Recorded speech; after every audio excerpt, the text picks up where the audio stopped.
Hello friends, welcome back to my YouTube channel.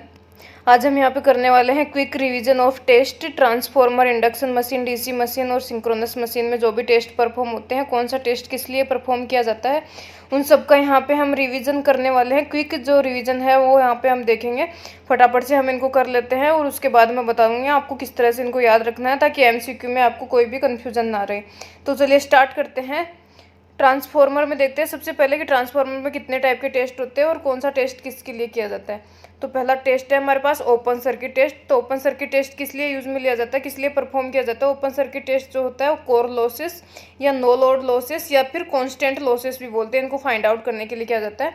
तो open circuit test कौन सी side में perform करते हैं, हम ट्रांसफॉर्मर के एलवी साइड में परफॉर्म करते हैं। और एचवी साइड जो होती है उसको क्या कर देते हैं, हम ओपन कर देते हैं, क्योंकि एलवी साइड में जो होती है हमें इंस्ट्रूमेंट जो भी यूज में लेने होते हैं, लो पावर फैक्टर वोल्टमीटर के इंस्ट्रूमेंट हम यूज में लेते हैं। तो एलवी साइड में अगर हम परफॉर्म करेंगे तो रेटिंग जो है कम रेटिंग के हम इंस्ट्रूमेंट जो है यूज में ले सकते हैं। नेक्स्ट है हमारा शॉर्ट सर्किट टेस्ट। तो शॉर्ट सर्किट टेस्ट किस लिए यूज में लिया जाता है, कॉपर लॉसेस को फाइंड आउट करने के लिए। कॉपर लॉसेस जो होते हैं वेरिएबल लॉसेस होते हैं। और शॉर्ट सर्किट टेस्ट जो होता है एचवी साइड में परफॉर्म किया जाता है और एलवी साइड जो होती है उसको शॉर्ट सर्किट कर दिया जाता है। ठीक है, यहाँ पे अब एलवी साइड जो होती है इसको प्राइमरी साइड भी बोलते हैं। इस साइड एचवी साइड में हम क्या करते हैं, रेटेड वोल्टेज या रेटेड फ्रीक्वेंसी पे हम परफॉर्म करते हैं। लेकिन वोल्टेज जो होता है वो हम रेटेड के बजाय कोई भी वोल्टेज यूज में ले सकते हैं, क्योंकि उसका इतना काम नहीं आता। तो हम जो टेस्ट होता है वो रेटेड से कम वोल्टेज पे या फिर बहुत ही कम, जैसे कम परसेंटेज ऑफ रेटेड वोल्टेज होता है उस पर परफॉर्म करते हैं। तो इतने कम वोल्टेज में हमारे कोर लॉसेस जो है वहाँ पे नेग्लेजिबल हो जाते हैं। नेक्स्ट टेस्ट है हमारा थर्ड नंबर, सम्पनर्स टेस्ट। तो ये किस लिए यूज में लिया जाता है, ट्रांसफॉर्मर के अंदर अगर टेम्परेचर राइज हो रहा है उसको चेक करने के लिए हम सम्पनर्स टेस्ट यूज में लेते हैं। तो ट्रांसफॉर्मर में हमें 3 टाइप के टेस्ट परफॉर्म करने होते हैं, ओपन सर्किट या no load test, short circuit test और सम्पनर टेस्ट। और ओपन सर्किट होता है कोर लॉसेस के लिए, ये कॉपर लॉसेस के लिए, और ये होता है टेम्परेचर राइज के लिए। तो ये याद रख लीजिए इस तरह से। नेक्स्ट हम देखते हैं किसके लिए। तो नेक्स्ट हमारा है डीसी मशीन के अंदर। तो डीसी मशीन में क्या होता है, डीसी मोटर में हम कितने टाइप के टेस्ट परफॉर्म करते हैं डीसी मशीन की बात करें तो पहला हमारा टेस्ट है स्विनबर्न्स टेस्ट। तो स्विनबर्न टेस्ट किस लिए यूज में लिया जाता है, कांस्टेंट लॉसेस या फिर नो लोड लॉसेस को फाइंड आउट करने के लिए स्विनबर्न टेस्ट। तो हमेशा कंफ्यूजन किस में होता है, एक तो संपनर और स्विनबर्न टेस्ट में। तो संपनर टेस्ट जो होता है टेम्परेचर के लिए ट्रांसफॉर्मर में, और स्विनबर्न जो होता है वो किस में यूज करते हैं, डीसी मशीन में, कांस्टेंट लॉसेस या नो लोड लॉस को फाइंड आउट करने के लिए। और ये कौन सी में, संट और कंपाउंड मशीन जो होती है उसी में यूज करते हैं, इसको सीरीज मशीन के लिए यूज में नहीं लेते। नेक्स्ट देखते हैं हमारा हॉपकिंसन टेस्ट। तो इसके किस लिए यूज में लेते हैं, एफिशिएंसी फाइंड आउट करने के लिए यूज में लेते हैं। इसको हम क्या बोलते हैं, बैक टू बैक टेस्ट भी बोलते हैं। इसके अंदर 2 मशीनें होती है, जिसके अंदर एक जो होती है एज ए मोटर वर्क करती है और दूसरी एज ए जनरेटर वर्क करती है। तो ये एफिशिएंसी फाइंड आउट करने के लिए हॉपकिंसन्स टेस्ट यूज में लेते हैं। नेक्स्ट है हमारा फील्ड टेस्ट। फील्ड टेस्ट भी एफिशिएंसी फाइंड आउट करने के लिए लेते हैं, किस लिए लेते हैं, सीरीज मशीन के लिए।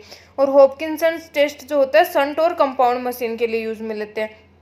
तो फील्ड टेस्ट जो होता है सीरीज मशीन के लिए लेते हैं। इसके अंदर भी हमारे पास एक मोटर होती है और एक जो होता है जनरेटर होता है। ठीक है, इसके अंदर क्या होता है, ये इसको हम बैक टू बैक टेस्ट नहीं बोलते, इसमें भी 2 मशीनें होती है।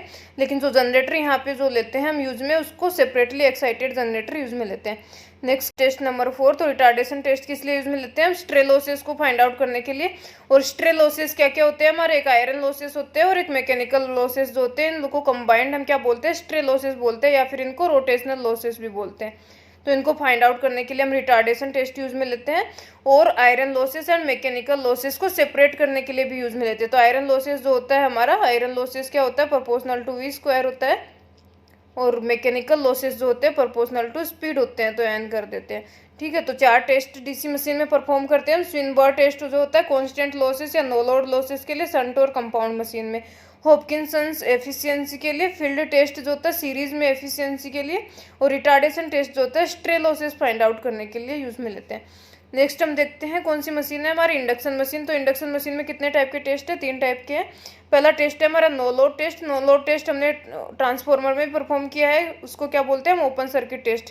तो ये किस लिए लेते हैं, कांस्टेंट लॉसेस के लिए, या फिर आयरन लॉसेस भी बोलते हैं। तो आयरन लॉसेस के लिए, आयरन लॉसेस जो होते हैं नो लोड से फुल लोड तक कांस्टेंट रहते हैं।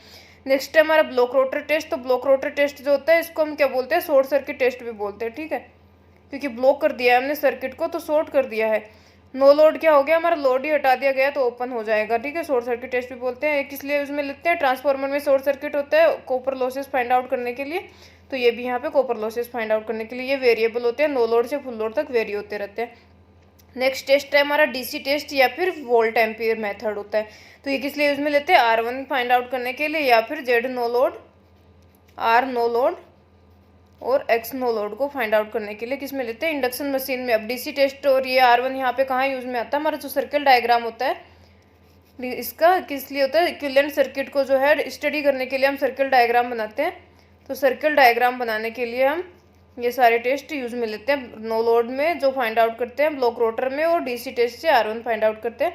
और हमारा एसी रेजिस्टेंस कैसे निकालेंगे हम, जो डीसी रेजिस्टेंस हो जाएगा वोल्ट एम्पियर से V/I करके रेजिस्टेंस निकाल लेंगे हम, और RAC जो होता है 1.5 टाइम्स जो है RDC होता है, ठीक है। तो यहाँ पे 3 टाइप के टेस्ट हो गए, ये 2 तो किससे, ट्रांसफार्मर के जैसे ही है।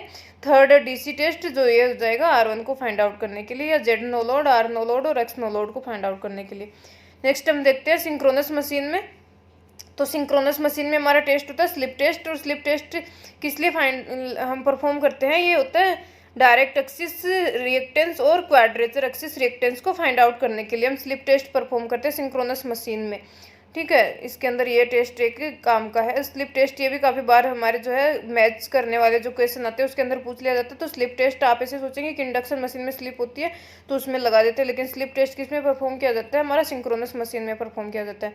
अब यहाँ पे देख लेते हैं हम वोल्टेज रेगुलेशन के मेथड्स, तो वोल्टेज रेगुलेशन फाइंड आउट करने के कितने मेथड है, 4 मेथड होते हैं सिंक्रोनस मशीन में। तो पहला मेथड होता है हमारा EMF मेथड या तो सिंक्रोनस इम्पीडेंस मेथड, इसको हम क्या बोलते हैं, पेसिमिस्टिक मेथड बोलते हैं, क्योंकि ये जो हमारी एक्चुअल वैल्यू होती है वोल्टेज रेगुलेशन की उससे ज़्यादा वैल्यू देता है, ठीक है। नेक्स्ट मेथड होता है हमारा MMF मेथड, MMF मेथड को क्या बोलते हैं हम, ऑप्टिमिस्टिक मेथड बोलते हैं, क्योंकि ये जो हमारी एक्चुअल वैल्यू होती है उससे कम वैल्यू देता है। नेक्स्ट जो होता है जीरो पावर फैक्टर, या इसी को हम पोर्टियर ट्रायंगल मेथड भी बोलते हैं, ये क्या होता है हमारा एक्यूरेट वैल्यू देता है इन दोनों से, MMF और EMF मेथड से, ठीक है। नेक्स्ट जो है हमारा अमेरिकन इंस्टीट्यूट स्टैंडर्ड मेथड होता है, ये जो होता है मोस्ट एक्यूरेट मेथड होता है, सबसे ज़्यादा एक्यूरेट वैल्यू जो होता है ये देता है। सबसे पहले ये हमारे पास मेथड थे EMF और MMF, उसके बाद पोर्टियर ट्रायंगल या फिर जीरो पावर फैक्टर मेथड आया था, तो ये एक्यूरेट रिजल्ट देता था। लेकिन उसके बाद एक नया मेथड आ गया अमेरिकन इंस्टीट्यूट स्टैंडर्ड मेथड, तो ये सबसे ज़्यादा एक्यूरेट रिजल्ट्स जो होते हैं अमेरिकन इंस्टीट्यूट स्टैंडर्ड मेथड देता है। तो सिंक्रोनस मशीन में वोल्टेज रेगुलेशन के क्या क्या मेथड है, 4 तरह के मेथड है। पेसिमिस्टिक होता है EMF मेथड, इसको याद करने का क्या तरीका, पहले EMF होता है फिर MMF होता है, ये लेटर से भी याद कर सकते हैं। तो ये हो जाएगा पेसिमिस्टिक हाई वैल्यू देता है, ऑप्टिमिस्टिक लो वैल्यू देता है, जीरो पावर फैक्टर या पोर्टियर ट्रायंगल एक्यूरेट देता है, अमेरिकन स्टैंडर्ड मेथड जो होता है मोस्ट एक्यूरेट वैल्यू देता है। तो हमने जो है सारे मशीन्स के अंदर जो जो टेस्ट परफॉर्म किए जाते हैं वो यहाँ पे पढ़ लिए हैं। अब ट्रांसफॉर्मर और इंडक्शन मशीन में 2 टेस्ट तो कॉमन है, ओपन सर्किट और शॉर्ट सर्किट, और संपनर टेस्ट और स्विनबर्न टेस्ट किसमें कॉमन है, डीसी मशीन और ट्रांसफॉर्मर में, लेकिन अलग अलग के लिए परफॉर्म किया जाता है।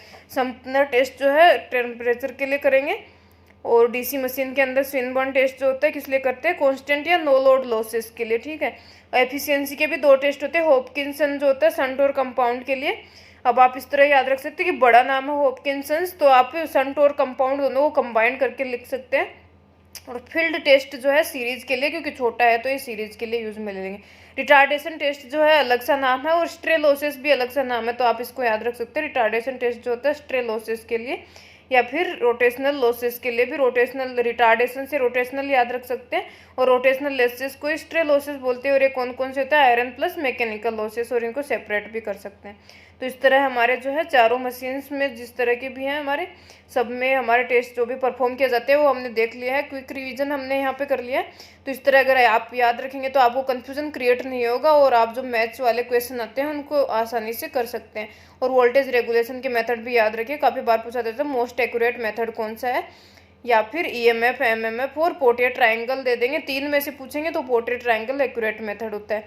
या फिर पूछ लेंगे कि पेसिमिस्टिक मेथड क्यों है, या EMF मेथड एक्यूरेट नहीं है तो कैसा है, तो ये हाई वैल्यू देता है, MMF वाला लो वैल्यू देता है। तो यहाँ पे हमारा हो गया है कितने टेस्ट होते हैं, सारे परफॉर्म किस लिए किए जाते हैं वो सब हमने यहाँ पे देख लिए हैं। तो आज के लिए इतना ही। अगर वीडियो आपको यूजफुल लगे तो लाइक कीजिए, शेयर कीजिए, एंड चैनल को सब्सक्राइब कर लीजिए आने वाले वीडियोज़ के लिए। बेल आइकन प्रेस कर लीजिए ताकि नोटिफिकेशन आपको मिल जाए। Thank you and have a nice day.